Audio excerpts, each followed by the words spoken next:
Ipinagbabawal na ang pagpasok ng mga pedicab at tricycle sa pamilihang bayan ng Mangaldan. May ulat si Glam Caligdan Dizon. Ipinag-utos ng lokal na pamahalaan ng Mangaldan ang pagbabawal sa pagdaan ng mga pedicab at tricycle sa loob ng pamilihang bayan. Dahil sa siksikang sitwasyon sa palengke, nakakaabala raw ang ilan na ipinapasok sa mismong palengke ang kanilang pedicab at tricycle.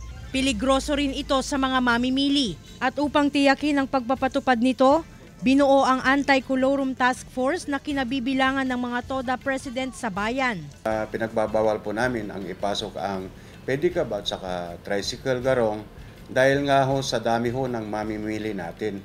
Actually, ang pamilihang bayan ng Mangaldan ay talagang hindi na natutulog dahil dinadagsa ngayon, lalo na itong malapit ang Kapaskuhan. Handa naman daw tumalima ang mga motorista at pedicab drivers sa ipinatutupad na direktiba. Hindi ka susunod, wala kang magagawa. Muli ring pininturahan ng mga stall demarcation lines para sa mga street vendor. Gabay nila ito para hindi sila lumagpas at maglagay ng mga paninda sa daanan ng mga tao.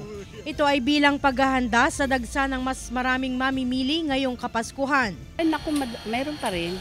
Kaya lang, pero pag ngayon wala na. Wala na. Tingnan nyo naman, malinis na po.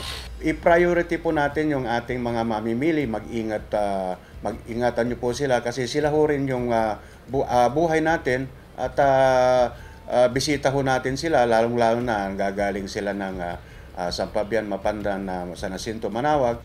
Glam Caligdan Dizon, One North Central Luzon.